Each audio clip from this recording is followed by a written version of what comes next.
Welcome. Today, we're diving into the ISO 10009 standard. And let me tell you, it's packed with some powerful tools. We're going to see how they can completely change the game for your risk management, turning it from just another task on your to-do list into a real strategic advantage. You know the feeling, right?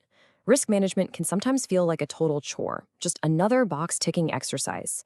But what if it could be your secret weapon? What if you had a clear, practical way to not just handle threats, but to actually uncover hidden opportunities along the way? Well, that's exactly what we're going to dig into today. I want you to think of the ISO 1009 standard as your own professional toolbox. Seriously, it is packed with proven methods designed to help you tackle pretty much any challenge that comes your way, big or small. So let's open it up and see what's inside. For this explainer, we're going to pull out 4 of the most essential tools from that box. We'll kick things off with a high-level brainstorming technique, then we'll get organized, zoom in for a really detailed analysis, and finally wrap it all up by showing you how to communicate everything with just one powerful image. All right, our first tool is called Swift. The best way to think about this one is like the wide-angle lens in your camera kit. It's all about getting that quick, structured, big-picture view of the whole landscape before you start zooming in on any of the details. So, what is it exactly? SWIFT stands for Structured What-If Technique. And at its heart, it's really just a guided brainstorming session. You take a process, you break it down into steps, and for each step, you simply ask, what if? So for, say, a new customer onboarding process, you might ask, what if the welcome email never sends? Or what if their first payment fails? It's a simple prompt that gets your team thinking creatively about what could go wrong without getting totally bogged down. And what you're seeing here is really the give and take with Swift. On the one hand, its structured simplicity is fantastic for getting ideas on the table. It helps people feel more comfortable sharing. But the key is you have to maintain that simplicity. The standard actually recommends keeping your process map to 10 steps or fewer. Just think of it as a powerful first pass, not the super deep dive. Okay, so you've run a Swift session, and now you've got this great list of potential risks. So, where do they all go? Well, that brings us to our next tool, the Risk Register. This is your central command center for all things risk.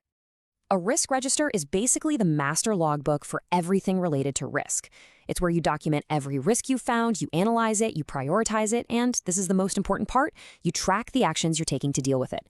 This is what turns a brainstorming session into an actual, actionable plan. Now, the biggest benefit here is clarity.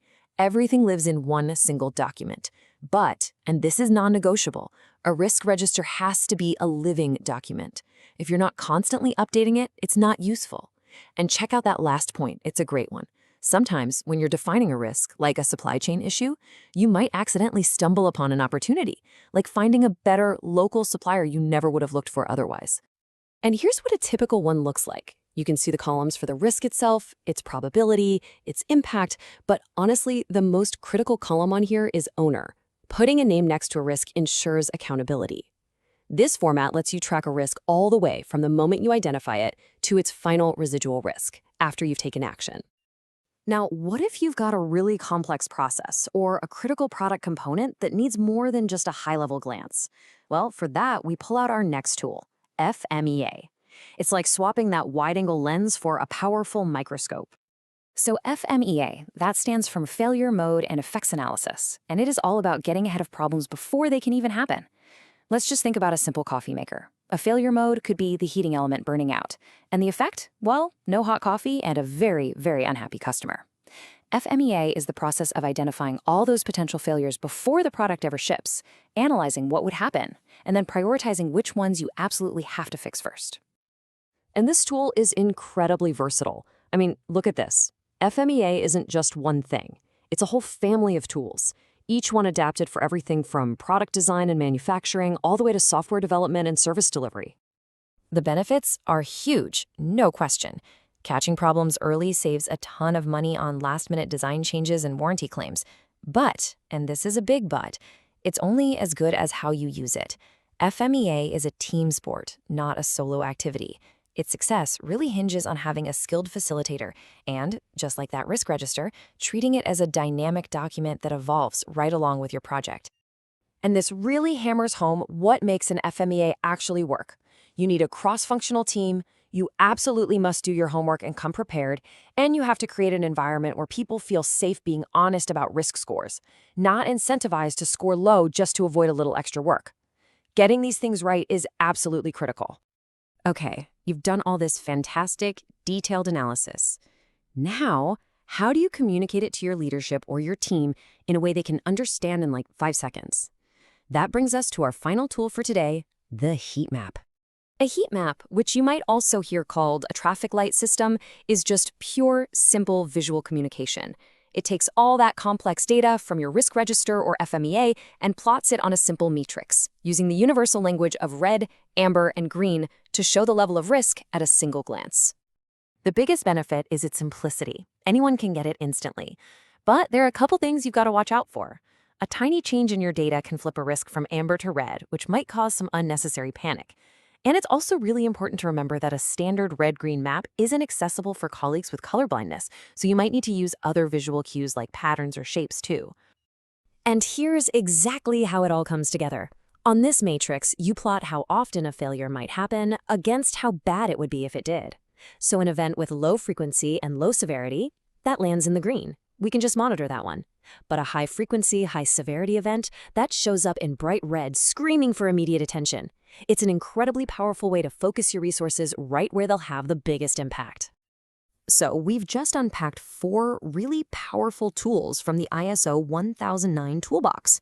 The next step, of course, is figuring out how to put them to work for you. And honestly, this might be the most important takeaway of all. Effective risk management isn't about running every single analysis you can think of. It's about being a skilled craftsperson who knows exactly which tool to pull out of the box for the specific job at hand. You use Swift for that quick overview and FMEA for the deep dive. And hey, the learning doesn't stop here. This toolbox is even bigger than what we've covered today. The standard also details other specialized tools like FMECA and FMEA MSR, which are perfect for when you're ready to expand your skills even further. Let's end on this fantastic quote, which comes directly from the standard itself. It completely reframes the whole conversation, doesn't it? This isn't just about preventing bad things from happening. It's about using the process of risk analysis to find new, better ways of doing things. It's a total mindset shift from playing defense to playing offense. So I'll leave you with this question to think about. Based on the challenges that you are facing in your organization right now, which of these tools are you going to reach for first? Will it be the high-level Swift, the detailed FMEA, or maybe just starting with a simple, organized risk register? The choice is yours.